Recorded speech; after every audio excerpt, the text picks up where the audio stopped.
Hello students, आज हम करने वाले हैं previous year questions of multiplier, super multiplier and accelerator के। तो स्टार्ट करते हैं फर्स्ट क्वेश्चन के साथ। फर्स्ट क्वेश्चन में है given if the value of Keynesian investment multiplier is 4 which one of the following will be the corresponding saving function.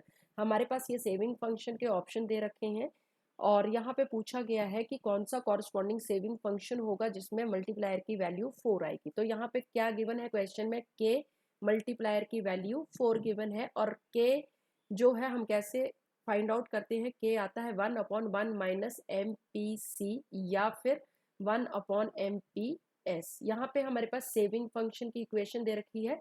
सबसे पहले हम कंजम्पशन फंक्शन की इक्वेशन भी देख लेते हैं वो कैसी होती है। Consumption function is equal to C bar plus B Y. यहाँ पे सी बार क्या होता है, ऑटोनॉमस कंजम्पशन होती है, और बी क्या होता है यहाँ पे जो वाई के साथ है ये होता है MPC, marginal propensity to consume. अब अगर हमारे पास कंजम्पशन फंक्शन दे रखा होता तो ये बी की जो वैल्यू होती, जो भी होती वाई के साथ, जो 0.25 जो भी होती एमपीसी की वैल्यू बन जाती, तो हमारे पास ये वाला फॉर्मूला लग जाता।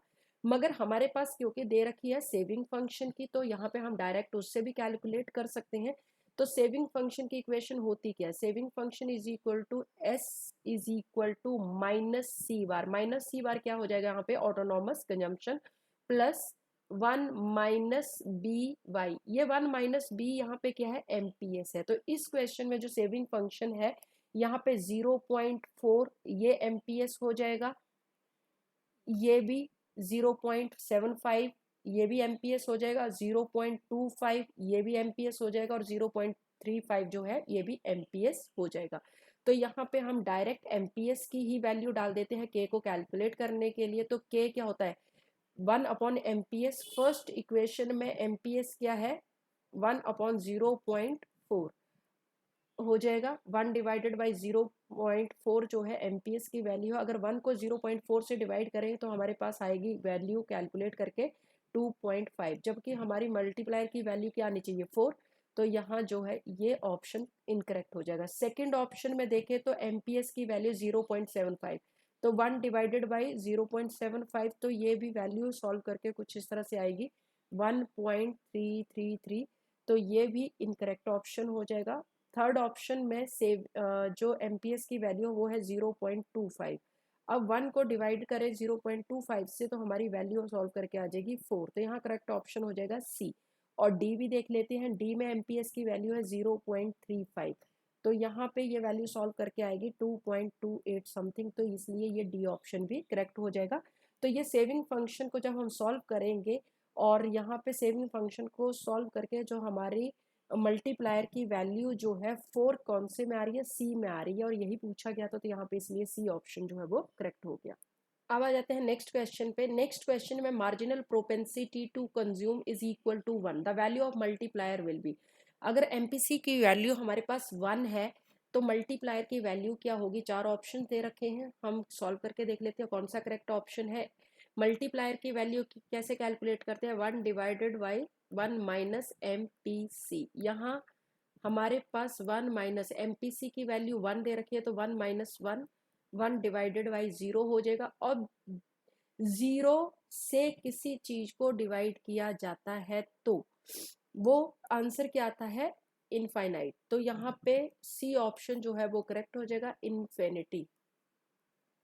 Next question, what is the formula for the multiplier in an open economy where MPC and MPI, MPC marginal propensity to consume को शो कर रहा है और MPI marginal propensity to import को शो कर रहा है।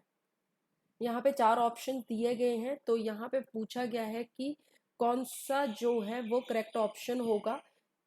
तो जो हमारा फॉरेन मल्टीप्लायर जो है उसका फॉर्मूला होता है 1 divided by 1 minus M P C plus marginal propensity to import M P I. तो यहाँ पे करेक्ट ऑप्शन हो जाएगा 1 divided by 1 minus M P C plus M P I, ये मिल रहा है ए ऑप्शन में, तो इसलिए ए ऑप्शन करेक्ट हो जाएगा। बाकियों में क्या है, फर्स्ट में 1, सेकेंड वाले में 1 plus M P C plus M P I, तो ये इसलिए इनकरेक्ट हो जाएगा। अगले वाले में एमपीआई को माइनस किया गया तो ये भी इनकरेक्ट हो जाएगा। यहाँ पे 1 प्लस एमपीसी किया गया तो ये भी इनकरेक्ट हो जाएगा। तो हमारा करेक्ट ऑप्शन जो है ए हो जाएगा। अब आ जाते हैं next question fourth, match the concept with the economist who proposed it. First है एक्सेलरेटर मल्टीप्लायर इंट्रैक्शन, तो वन जो है वो पॉल सैमुअल्सन के साथ ही हो जाएगा मैच, तो वन का हो जाएगा वन।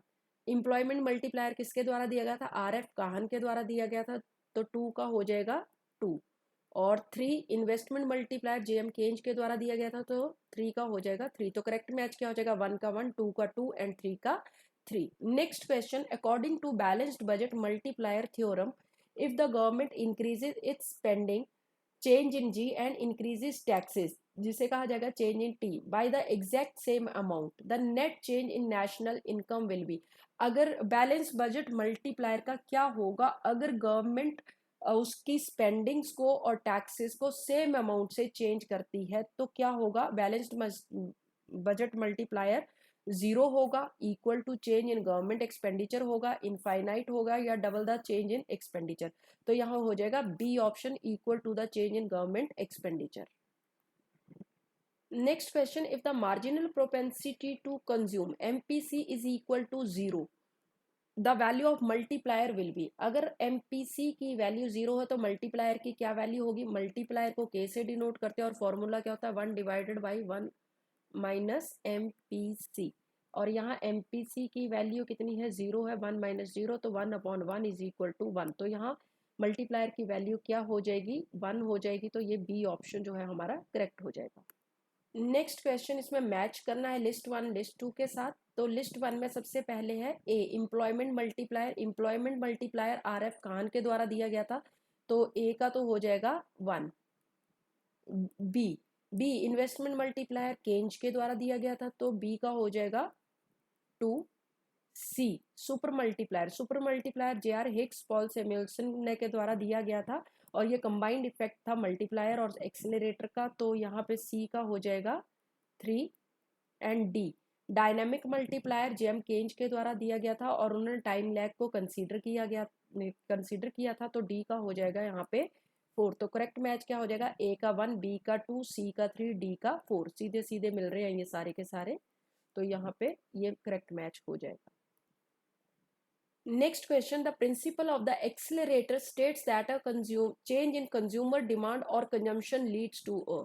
प्रिंसिपल ऑफ एक्सेलरेटर क्या कहता है कि अगर कंजम्पशन में चेंज होता है, मतलब जो एक कंज्यूमर है उसकी कंजम्पशन चेंज होती है, तो उसकी वजह से क्या होगा, A same percentage change in investment होगा, इंड्यूस चेंज इन इन्वेस्टमेंट होगा, ऑटोनॉमस चेंज इन इन्वेस्टमेंट होगा, या डिक्रीज इन सेविंग्स होगी। तो जब कंज्यूमर की कंजम्पशन चेंज होती है तो उसकी वजह से इंड्यूस्ड इन्वेस्टमेंट चेंज होती है, तो it leads to a induce change in investment. B option जो है वो करेक्ट हो जाएगा। Next question, who introduce the concept of super multiplier by combining the multiplier and accelerator. Options है J M Keynes, J R Hicks, Paul Samuelson, या फिर R F काहन। तो यहाँ बी ऑप्शन जो है वो करेक्ट हो जाएगा। अब यहाँ पे एक्सप्लेनेशन में देख सकते हैं कि कई बार एग्जाम में पूछते हैं पायोनियर, तो जो स्टार्टिंग में ये कंसेप्ट दिया गया था सुपर मल्टीप्लायर का, वो मैथमेटिकली दिया गया था पॉल सैमुअल्सन के द्वारा। बट सुपर मल्टीप्लायर का जो फॉर्मली पॉपुलर हुआ था वो जे आर हिक्स के नाम से हुआ था। ट्रेड साइकिल थ्योरी में दिया गया था इसको जे आर हिक्स के द्वारा। तो यहाँ पे अगर सिर्फ पायोनियर का पूछते हैं तो वो सैमुअल्सन का आएगा, बट अगर पूछा जाता है किसके नाम से पॉपुलर हुआ है या जो फॉर्मली दिया गया था, तो वो जे आर हिक्स के द्वारा दिया गया था। अब आ जाते हैं next question, who originally introduce the concept of multiplier in economics and who adapted it as the investment multiplier. Option है J M Keynes and R F Kahn, या फिर R F Kahn and J M Keynes, या फिर C option है ए सी पिगाउ and J M Keynes, या फिर D option J M Keynes and Paul Samuelson. तो यहाँ पे करेक्ट ऑप्शन हो जाएगा R F Kahn and J M Keynes, B option.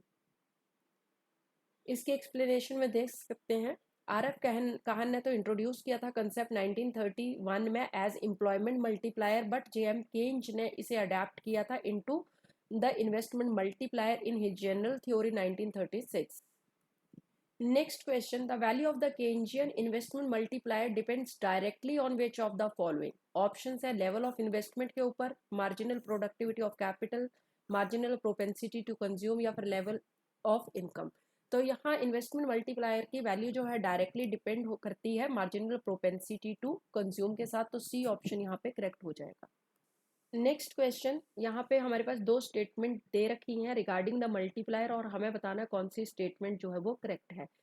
First statement है there is a direct relationship between MPC and multiplier. बिल्कुल ठीक है, मल्टीप्लायर और एमपीसी के बीच में डायरेक्ट रिलेशनशिप होता है। अगर एमपीसी की वैल्यू इंक्रीज होती है तो के मल्टीप्लायर की वैल्यू भी इंक्रीज होती है and vice versa.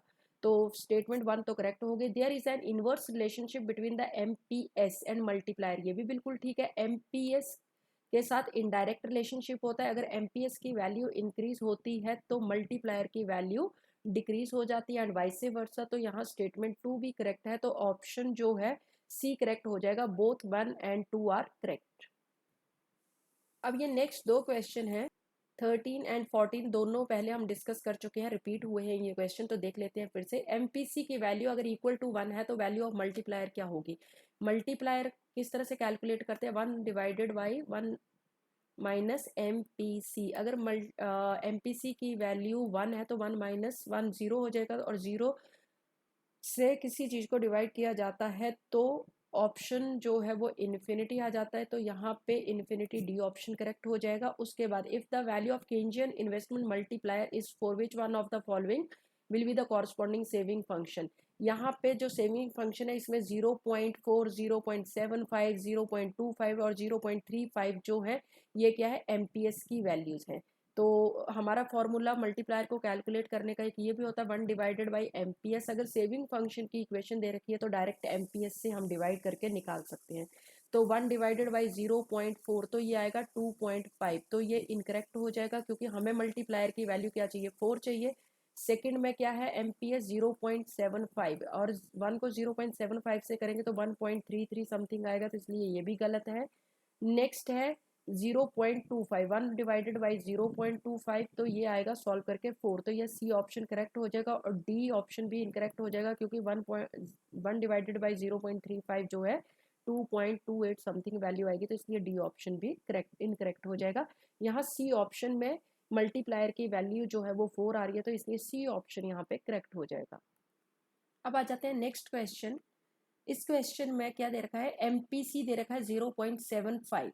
If the investment expenditure increases by 500, अगर इन्वेस्टमेंट एक्सपेंडिचर 500 से इंक्रीज होते हैं तो total increase in national income क्या होगा? Change in Y.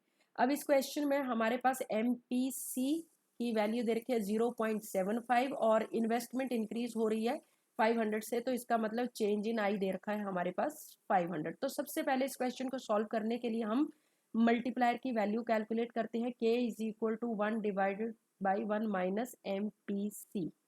तो 1 डिवाइडेड बाई 1 माइनस 0.75, तो इसको सॉल्व करेंगे तो क्या आ जाएगा? 0.25, 1 को डिवाइड करेंगे 0.25 से तो आ जाएगा 4।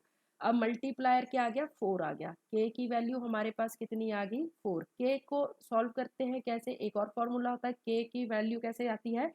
Change in y upon change in i। अब k की वैल्यू में यहाँ वैल्यू सब्सटीट्यूट कर देंगे, 4 आ जाएगी, is equal to change in y, तो हमें कैलकुलेट करना है। चेंज इन i हमारे पास दे रखा है 500, चेंज इन i हो जाएगा 500। तो इंक्रीज इन इनकम क्या हो जाएगा? 4 इंटू 500, तो वैल्यू आ जाएगी सॉल्व करके 2000। तो चेंज इन y क्या आ जाएगा? 2000। 2000 यहाँ पे कौन से ऑप्शन में है? बी ऑप्शन में, तो यहाँ पे इसलिए बी ऑप्शन जो है वो करेक्ट हो जाएगा। Next question, the principle of accelerator states that change in total output और income leads to a change in. Accelerator principle ये कहता है कि अगर टोटल आउटपुट या total income change in Y में चेंज होता है तो उसकी वजह से किस में चेंज होगा? ऑटोनॉमस इन्वेस्टमेंट में, इंड्यूस्ड इन्वेस्टमेंट में, ऑटोनॉमस कंजम्पशन में या इंड्यूस्ड कंजम्पशन में। तो इसका करेक्ट ऑप्शन हो जाएगा बी, इंड्यूस्ड इन्वेस्टमेंट में चेंज होगा। Next question, who is formally credited with introducing the systematic concept of accelerator in economic theory? J.M. Keynes, J.M. Clark, R.F. Kahan या फिर J.R. Hicks? तो एक्सेलरेटर प्रिंसिपल जो है J.M. Clark के द्वारा दिया गया था, तो यहाँ पे बी ऑप्शन जो है वो करेक्ट हो जाएगा।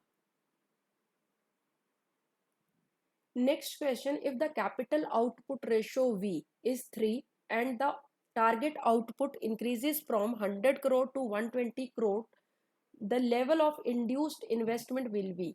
V कैपिटल आउटपुट रेशियो जो है V दे रखा है 3, इसको एक्सीलरेटर रेशियो भी बोलते हैं। एक्सीलरेटर कैसे कैलकुलेट करते हैं, V कैसे आता है I upon change in Y, और चेंज इन Y कैसे आता है, चेंज इन Y हम निकालते हैं YT-1, ये करंट की आउटपुट है या इनकम है, और ये YT-1 जो है प्रीवियस आउटपुट या इनकम है। तो यहाँ पे V जो है वो तो हमारे पास दे ही रखा है, 3 इज इक्वल टू I हमें कैलकुलेट करना है, induced investment divided by change in Y, change in Y हम कैलकुलेट कर लेते हैं। इनकम जो है या जो आउटपुट है वो 100 से 120 करोड़ हो रही है, तो ये YT हो गया, और ये 100 जो है YT-1 हो गया। तो करंट की कितनी है 120 और प्रीवियस की कितनी है 100, तो यहाँ पे चेंज इन Y हो जाएगा 20, तो ये आ गया 20 इधर।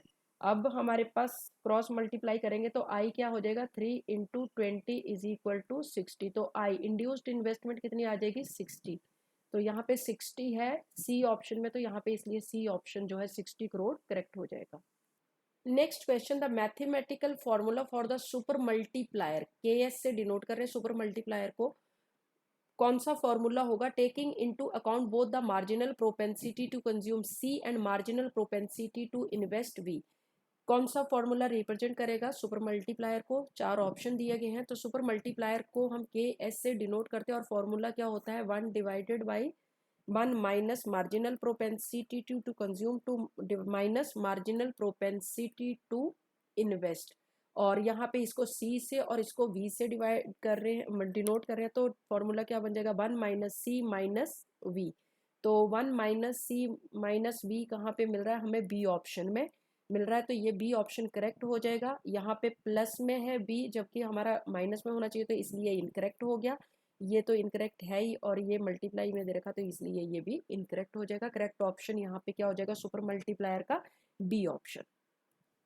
Next question, in an economy the marginal propensity to consume MPC दे रखा है 0.6 and marginal propensity to invest MPI दे रखा है हमारे पास 0.2, सुपर मल्टीप्लायर की वैल्यू कैलकुलेट करनी है। सुपर मल्टीप्लायर का फॉर्मूला क्या होता है, KS से डिनोट करते हैं, 1 divided by 1 minus MPC minus marginal propensity to invest MPI, तो यहाँ पे वैल्यू पुट कर देते हैं। MPC की वैल्यू भी दे रखी है 0.6 और MPI की वैल्यू भी दे रखी है 0.2। आगे सॉल्व करेंगे, 1 माइनस 0.8, 1 डिवाइडेड बाई 0.2, और 1 को जब 0.2 से डिवाइड करेंगे तो हमारा आंसर आ जाएगा KS is equal to 5। Super multiplier की वैल्यू यहाँ पे 5 आ जाएगी, और 5 है B ऑप्शन में, तो इसलिए B ऑप्शन यहाँ पे करेक्ट हो जाएगा। Next question, which of the following statement accurately distinguish between RF Kahan employment multiplier and JM Keynes investment multiplier?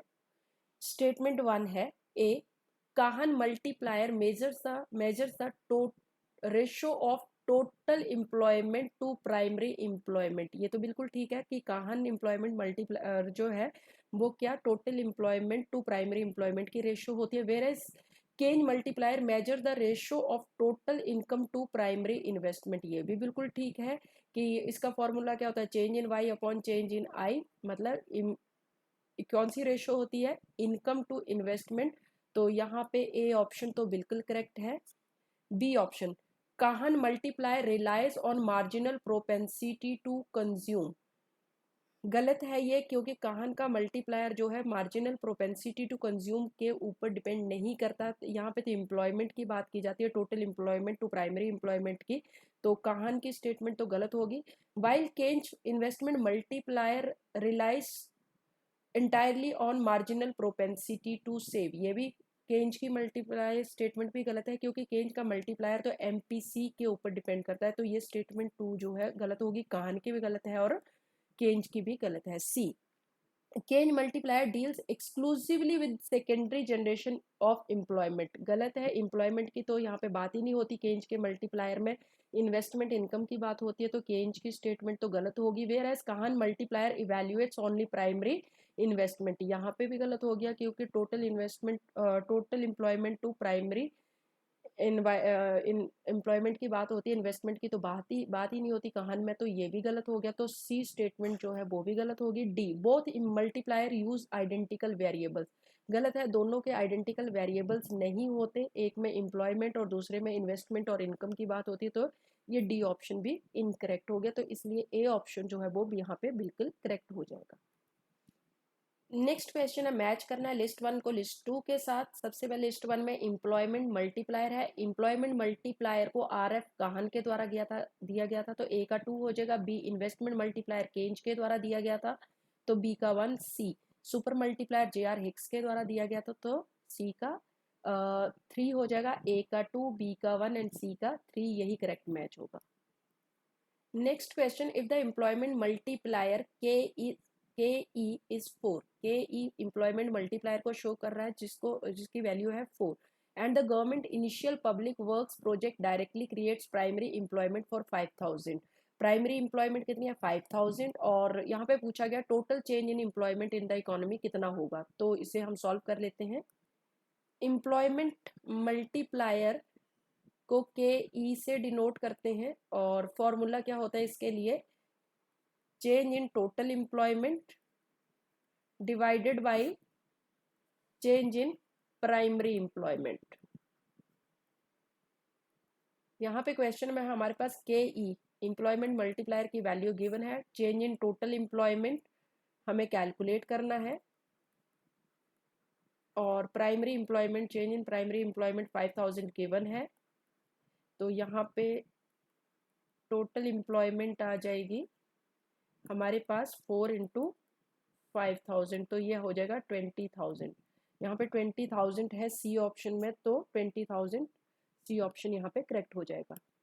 Next question, assertion reason का है। एजर्शन दे रखा है, in Kahn formulation the final increase in total employment is a direct multiple of the total initial primary employment generate in the public sector. बिल्कुल ठीक है कि हमारी जैसे ही एम्प्लॉयमेंट और प्राइमरी एम्प्लॉयमेंट और जो एम्प्लॉयमेंट मल्टीप्लायर है उसके बीच में डायरेक्ट रिलेशनशिप होता है कि final increase in total employment is a direct multiple of the initial primary employment generate in the public sector. तो एजर्शन तो ठीक है। Reason, the expansion of total employment depend heavily on the marginal propensity to consume as increased income leads to secondary consumption expenditure creating subsequent rounds of employment। Reason भी ठीक है और correct explanation भी है, तो इसलिए ए ऑप्शन करेक्ट हो जाएगा। Both A and R R true and R is the correct explanation of A.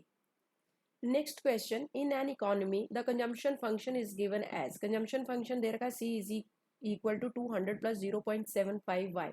If the government increase primary investment in a localized infrastructural project, create initial direct employment for 8,000 workers, calculate investment multiplier calculate करना है, और दूसरा calculate करना total expected employment change in an assuming employment multiplier operates identical to the investment multiplier framework। तो सबसे पहले investment multiplier हम calculate करते हैं। इन्वेस्टमेंट मल्टीप्लायर कैसे कैलकुलेट करते हैं? K is equal to 1/1 minus MPC। अब ये कंजम्पशन फंक्शन दे रखा है, कंजम्पशन फंक्शन में जो y के साथ वैल्यू होती है वो होती है b। b क्या होता है? b होता है हमारा MPC। तो MPC हमारा हो गया 0.75। तो यहाँ पे सॉल्व कर लेते हैं। 1/1 माइनस MPC कितना? 0.75। इसको सॉल्व करेंगे तो 1/0.25, और 1 को जब 0.25 से डिवाइड करेंगे तो मल्टीप्लायर की वैल्यू आ जाएगी 4। अब मल्टीप्लायर की वैल्यू तो k की वैल्यू 1 तो आ गई हमारे पास 4। अब दूसरा क्या पूछा है? Total expected employment change in n पूछा है। एम्प्लॉयमेंट मल्टीप्लायर को हम के ई से डिनोट करते हैं, और फॉर्मूला क्या होता है? Change in n upon change in n1। Change in n total employment को शो करता है, और change in n1 change in primary employment को शो करता है। अब यहाँ पे बोला है कि टोटल एक्सपेक्टेड एम्प्लॉयमेंट कैलकुलेट करना है, और एम्प्लॉयमेंट मल्टीप्लायर और इन्वेस्टमेंट मल्टीप्लायर जो आइडेंटिकल है। इसका मतलब जो के ई है वो भी 4 ही हो गया, क्योंकि इन्वेस्टमेंट मल्टीप्लायर और वो जो एम्प्लॉयमेंट मल्टीप्लायर है वो आइडेंटिकल है, सेम है, तो एम्प्लॉयमेंट मल्टीप्लायर 4 हो गया।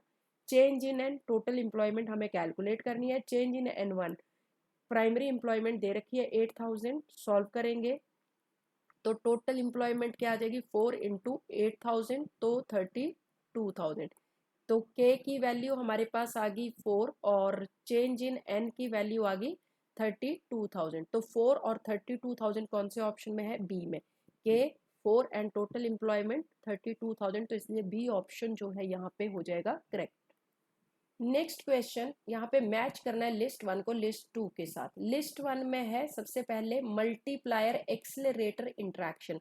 मल्टीप्लायर एक्सेलरेटर इंट्रैक्शन जो है वो दिया गया था पॉल सैमुअल्सन के द्वारा, तो यहाँ ए का हो जाएगा 2। B, introduction of acceleration principle, जो प्रिंसिपल है वो दिया गया था जेएम क्लार्क के द्वारा, तो बी का हो जाएगा 3। मतलब जो इंट्रैक्शन है, एक्सेलरेटर इंट्रैक्शन है, वो तो पॉल सैमुअल्सन के द्वारा दिया गया था, मगर एक्सेलरेशन प्रिंसिपल जो है वो दिया गया था क्लार्क के द्वारा।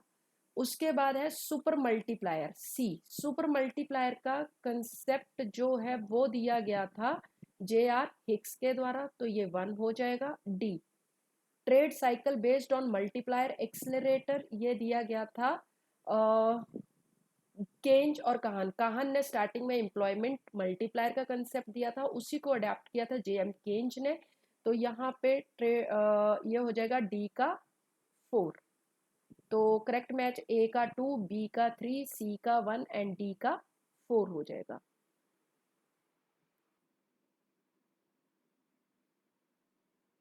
Next question, which of the following statements regarding the accelerator and multiplier is true. Statement A, the multiplier shows the effect of investment on income, बिल्कुल ठीक है कि इनकम इन्वेस्टमेंट के चेंज होने से इनकम में कितना चेंज आता है वही मल्टीप्लायर के द्वारा बताया जाता है, तो यहाँ पे स्टेटमेंट ए तो करेक्ट हो जाएगी। B, the accelerator shows the effect of change in output on induced investment, ये भी बिल्कुल ठीक है कि इनकम के चेंज होने से इन्वेस्टमेंट में कितना चेंज आएगा, और ये कौन सी इन्वेस्टमेंट की बात होती है, इंड्यूस्ड इन्वेस्टमेंट की बात होती है एक्सेलरेटर प्रिंसिपल में, तो यहाँ पे बी स्टेटमेंट भी करेक्ट हो जाएगी। C, the combined effect of both is known as the leverage effect और सुपर मल्टीप्लायर, ये भी बिल्कुल ठीक है कि मल्टीप्लायर और एक्सेलरेटर का कंबाइंड इफेक्ट उसको लीवरेज इफेक्ट या सुपर मल्टीप्लायर कहा जाता है, तो सी स्टेटमेंट भी करेक्ट है, तो यहाँ पे all the statements are true. Next question, the acceleration principle states that demand for capital goods is a function of, demand for capital goods मतलब इन्वेस्टमेंट किसका फंक्शन है, रेट ऑफ इंटरेस्ट का, change in the level of income का, absolute level of consumption का, या total volume of saving. तो accelerator principle ये कहता है कि investment is a function of change in level of income, क्योंकि हमारा एक्सेलरेटर प्रिंसिपल मतलब वी एक्सेलरेटर की वैल्यू कैसे कैलकुलेट होती है, change in I upon change in Y. Change in Y मतलब इनकम में चेंज होने से इन्वेस्टमेंट कैपिटल गुड्स में कितना चेंज आएगा। और यहाँ पे हम अगर देखें तो इन्वेस्टमेंट मल्टीप्लायर में क्या होता है, change in Y upon change in I होता है। इन्वेस्टमेंट से कितना, इन्वेस्टमेंट के चेंज होने से कितना इनकम में चेंज आता है वो हम कैलकुलेट करते हैं, बट यहाँ ये है के मल्टीप्लायर, के से डिनोट होगा, और एक्सेलरेशन में उल्टा हो जाता है, इनकम में चेंज होने से इन्वेस्टमेंट में कितना चेंज आता है वो कैलकुलेट करते हैं। और ये हम यहाँ एक्सप्लेनेशन में भी देख सकते हैं, multiplier shows how investment leads to income, investment के चेंज होने से इनकम में कितना चेंज आता है ये मल्टीप्लायर बताता है, जबकि एक्सेलरेटर रिवर्स में बताता है कि इनकम में चेंज होने से इन्वेस्टमेंट में कितना चेंज आता है। Next question, in Paul Samuelson's multiplier accelerator interaction model, if the value of multiplier and accelerator are relatively low, the path of the economy will show damp oscillation बताएगा, explosive cycles होंगे, constant amplitude cycles होंगे, या infinite linear growth होगी, तो यहाँ पे होंगे damp oscillations या फ्लक्चुएशंस दैट डाई आउट, तो करेक्ट ऑप्शन यहाँ पे हो जाएगा ए।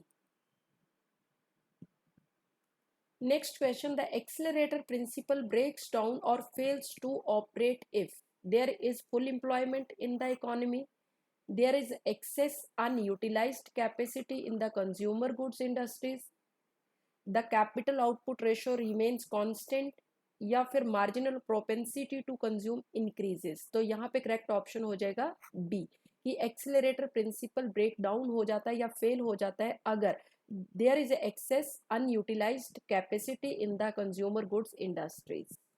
और ये ऐसा क्यों होता है वो भी देख लेते हैं। अगर एक्सेलरेटर प्रिंसिपल तो यही कहता है कि अगर demand for consumer goods increase होती है तो जो फैक्ट्री के ओनर होते हैं वो नई मशीनें खरीदेंगे। पर अगर पहले से ही हमारी जो ऑलरेडी मशीन्स पड़ी है अगर 50% कैपेसिटी पे काम कर रही हैं और एकदम से अगर डिमांड राइज भी हो जाती है तो नई मशीनें नहीं खरीदी जाएंगी, बल्कि जो पहले से 50% पे जो काम कर रही है मशीनें उन्हीं को फुली यूटिलाइज किया जाएगा। मतलब नई मशीनरी जो है वो नई परचेज नहीं की जाएंगी और पुरानी मशीनों का ही फुलर यूटिलाइजेशन किया जाएगा, जिसकी वजह से thus no new investment is induced and the accelerator fails. तो इसलिए बी ऑप्शन जो है यहाँ पे करेक्ट हो जाएगा। Next question, in an economy if the marginal propensity to save is 0.2 and autonomous investment increase by 100 crores, what with the value of increase in national income. यहाँ पे पूछा गया है चेंज इन वाई हमें calculate करना है, MPS दे रखा है हमें 0.2 और चेंज इन आई भी दे रखा है 100 करोड़। अब सबसे पहले के हम फाइंड आउट कर लेते हैं, के की कैसे कैलकुलेट करते हैं, 1/एमपीएस, एमपीएस दे रखा है 0.2 तो के की वैल्यू आ जाएगी यहाँ पे 5। अब के कैसे कैलकुलेट करते हैं, change in Y upon change in I, ये वाला फॉर्मूले में सब्सटीट्यूट करते हैं। के की वैल्यू तो हमने 5 कैलकुलेट कर ही ली है, चेंज इन वाई हमें कैलकुलेट करना है और चेंज इन आई जो है 100 दे रखा है।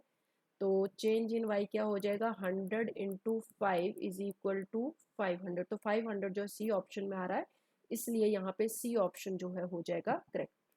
अब आ जाते हैं नेक्स्ट क्वेश्चन पे। नेक्स्ट क्वेश्चन में कंजम्पशन फंक्शन की इक्वेशन दे रखी है, C is equal to 50 plus 0.8 Y, value of investment multiplier calculate करना है। के कैसे फाइंड आउट करते हैं, 1 divided by 1 minus M P C. अब ये कंजम्पशन फंक्शन में 0.8 जो है इसको क्या बोलते हैं, बी, और साथ में वाई है, तो 0.8 जो है बी क्या होता है, एम पी सी होता है। तो यहाँ वैल्यू पुट कर देते हैं, 1/1 माइनस 0.8, तो 1/0.2, ये आ जाएगा 5। तो के की वैल्यू आ जाएगी 5 और 5 जो है वो सी ऑप्शन में, इसलिए सी ऑप्शन जो है यहाँ पे हो जाएगा correct. Next question, if national output increases from 2000 to 2100 crore and the induced investment जो है वो है 300 crore, value of the accelerator coefficient, V की वैल्यू फाइंड आउट करनी है। और वी की वैल्यू कैसे आती है, accelerator coefficient I upon change in Y. अब यहाँ पे चेंज इन वाई कैसे निकलता है, Y T minus 1। Y T जो है वो करंट की इनकम होगी और वाई टी -1 जो होगा प्रीवियस की होगी। तो यहाँ पे चेंज इन वाई हम कैलकुलेट कर सकते हैं, वाई टी हमारे पास हो जाएगा 2100 और वाई टी -1 प्रीवियस की हो जाएगी 2000। तो चेंज इन वाई हमारे पास आ गया 100। इंड्यूस्ड इन्वेस्टमेंट दे रखी है यहाँ पे 300, तो यहाँ पे वी जो है वी कैलकुलेट कर लेंगे। इन्वेस्टमेंट हमारे पास है 300, आई की वैल्यू आ जाएगी, चेंज इन वाई हमने कैलकुलेट कर लिया 100, तो 300 डिवाइडेड बाई 100, वी की वैल्यू आ जाएगी यहाँ पे 3 और यहाँ पे ऑप्शन जो 3 है वो आएगा ऑप्शन डी में, तो यहाँ पे इसलिए डी जो है वो करेक्ट ऑप्शन हो जाएगा।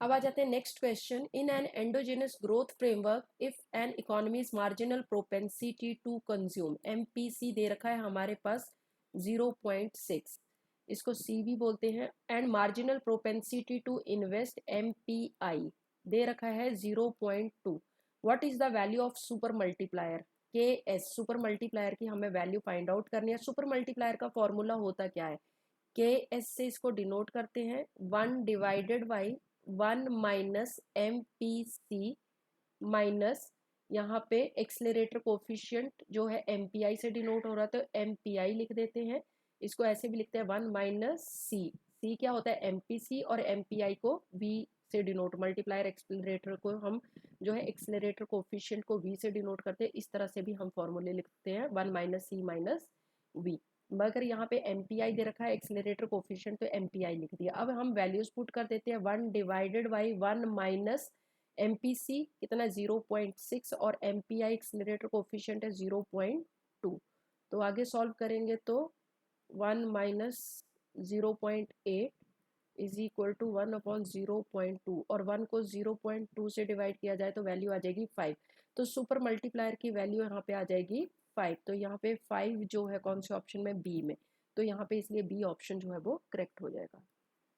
Next question, in an open economy if MPC is 0.75 and MPM marginal propensity to import 0.05 है, फॉरेन ट्रेड मल्टीप्लायर कैलकुलेट करना। फॉरेन ट्रेड मल्टीप्लायर को हम के एफ से डिनोट करते हैं और फॉर्मूला क्या होता है? 1 divided by 1 minus MPC plus MPM marginal propensity to import.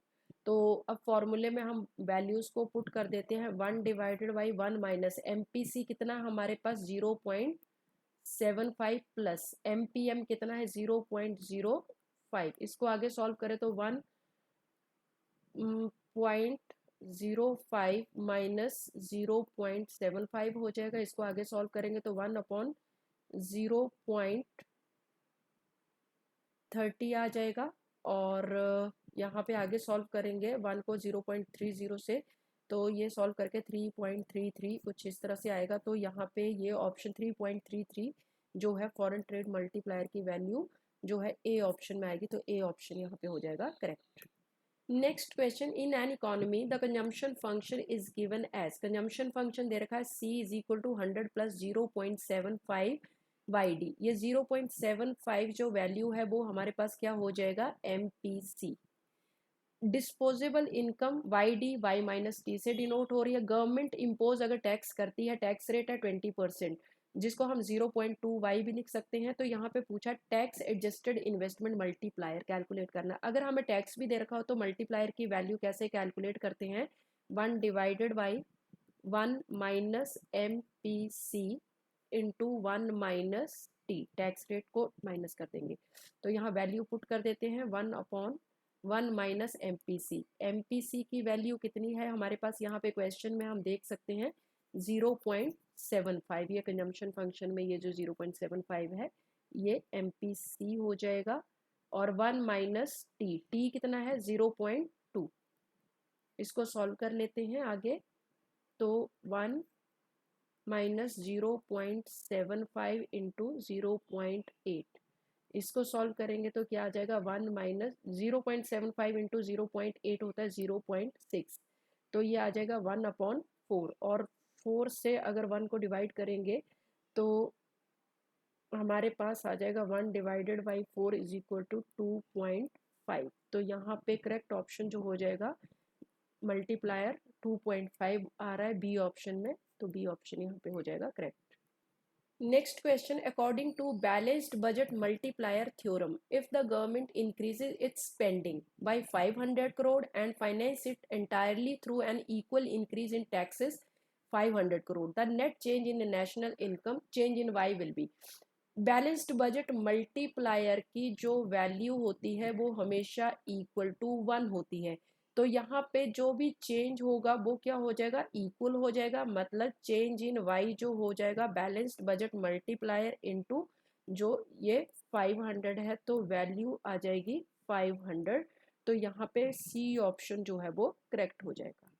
अब हम यहाँ पे बैलेंस्ड बजट मल्टीप्लायर की वैल्यू देख सकते हैं हमेशा इक्वल टू 1 होती है। कैसे होती है? Positive effect of government spending, जब गवर्नमेंट स्पेंड करती है तो उसका पॉजिटिव इफेक्ट होता है 1 अपॉन 1 माइनस सी से डिनोट करते हैं, के जी से डिनोट करते हैं गवर्नमेंट जो बजट मल्टीप्लायर है। और ये slightly stronger than the negative effect of taxing. तो इस टैक्स मल्टीप्लायर को कैसे कैलकुलेट करते हैं? K T is equal to minus C upon 1 minus C. और कंबाइंड इफेक्ट क्या होता है? इक्वल टू 1 होगा। कैसे होगा? 1 अपॉन 1 माइनस सी, ये एक्सपेंडिचर मल्टीप्लायर हो गया, प्लस टैक्स मल्टीप्लायर क्या था, minus C upon one minus सी। अब एलसीएम लेंगे तो वन माइनस सी ही आ जाएगा, इसको सॉल्व करेंगे तो यहाँ पे वन और यहाँ पे माइनस सी, तो one minus C upon one minus C equal to one हो जाएगा। देयरफॉर चेंज इन वाई क्या हो जाएगा, 1 into 500 crore। The income increases by exactly the same amount of spending. Next question, consider a dynamic period analysis multiplier where consumption is lagged by one period. Ct is equal to a bar plus 0.5 yt minus 1. If investment permanently increases by 100 crore in period 1, what will be the total increase in income at the end of period 3? अब यहाँ पे हम कैसे solve करेंगे, इसके लिए हमें बोला है कि अगर इन्वेस्टमेंट परमानेंटली इंक्रीज होती है 100 करोड़ से, तो इसको एक टेबल से बना लेते हैं। Change in I, change in Y and change in C. First period की बात करें तो फर्स्ट पीरियड में हमारी जो फर्स्ट राउंड है उसमें इन्वेस्टमेंट 100 से इंक्रीज हुई, तो 100 से इनकम चेंज हो जाएगी और इस चेंज इनकम का 50%, ये 0.5 जो है ये है MPC, मतलब MPC हो गया हमारा 0.5, तो MPS भी क्या हो जाएगा, चेंज इन एस भी क्या हो जाएगा 0.5 हो जाएगा। बट यहाँ पे चेंज इन सी को ही लेते हैं हम, तो यहाँ पे 0.5 मतलब 100 का 50% हम कंज्यूम कर लेंगे और 50 जो है वो हो जाएगा सेव, यहाँ पे चलो लिख देते हैं। उसके बाद सेकंड राउंड में आएंगे तो एक की कंजम्पशन जो होती है दूसरे की इनकम हो जाती है। ये जो 50 था ये 50 आगे चल के सेकंड राउंड में बन जाएगी इनकम। अब इस इनकम का सेकंड राउंड में फिर से 50% कंज्यूम कर लोगे तो क्या हो जाएगा, 25 कंज्यूम हो जाएगा और 25 सेव हो जाएगा। आगे फिर ये 25 जो है थर्ड राउंड में क्या हो जाएगी, इनकम हो जाएगी, change in Y third round की हो जाएगी। और यहाँ पे जो है इस 25 का 12.5 कंज्यूम हो जाएगा और 12.5 जो है वो सेव हो जाएगा। हमें थर्ड राउंड में पूछा है कि टोटल चेंज इन इनकम कितना होगा, तो change in y1 change in y2 plus change in y3 हो जाएगा। तो ये हमारा थर्ड राउंड तक हम टोटल चेंज को ऐड कर लेंगे, 100 प्लस 50 प्लस 25, तो कितना आ जाएगा, ये आ जाएगा 175 करोड़। तो चेंज इन वाई जो है थर्ड पीरियड तक टोटल कितनी हो जाएगी, इनकम चेंज हो जाएगी 175। तो ये सी ऑप्शन जो है यहाँ पे हो जाएगा करेक्ट। अब इसी तरह से अगर हमें इनफाइनाइट टाइम के लिए पूछा हो तो हमारा फॉर्मूला क्या होता है मल्टीप्लायर का, ये तो लैग्ड का था कि थर्ड पीरियड तक हमारी टोटल इनकम में कितना चेंज होगा। बट अगर इनफाइनाइट चेंज देखना हो तो हमारा फॉर्मूला क्या होता है 1/1 माइनस MPC। तो यहाँ पे MPC 0.5 दे रखा है, तो 0.1 माइनस 0.5, तो ये हो जाएगा 0.5 और K की वैल्यू हो जाएगी यहाँ पे 2। और K का फॉर्मूला क्या होता है एक सॉल्व करने का, change in Y upon change in I. Infinite time के लिए फॉर्मूला लगाएंगे तो K की वैल्यू हमने फाइंड आउट कर ली 2। चेंज इन वाई क्या है, चेंज इन वाई तो हमें कैलकुलेट करना है इनफाइनाइट टाइम के लिए। चेंज इन आई दे रखा है 100, तो यहाँ 200 करोड़ जो है वो आंसर हो जाता। बट यहाँ पे पूछा ही हमें थर्ड पीरियड के लिए, तो थर्ड पीरियड में टोटल जो है 175, और इनफाइनाइट के लिए पूछा होता मल्टीप्लायर का तो हमारा 200 करोड़ हो जाता। तो इसलिए यहाँ ऑप्शन जो है सी हो जाएगा करेक्ट ऑप्शन, और इस तरह से हम इस क्वेश्चन को सॉल्व कर लेंगे। Next question, if the capital output ratio V is equal to 4 and projected demand for final output rises from 100 units to 110 units next year, what is the required level of investment? जो capital output ratio दे रखी है V is equal to 4 है, और ये V कैसे calculate करते हैं, I upon change in Y, या फिर change in I upon change in Y। तो यहाँ पे हमारे पास जो है y कैसे, चेंज इन y कैसे आएगा, चेंज इन y आता है YT माइनस YT माइनस 1, मतलब करंट में से प्रीवियस इनकम को माइनस कर देंगे।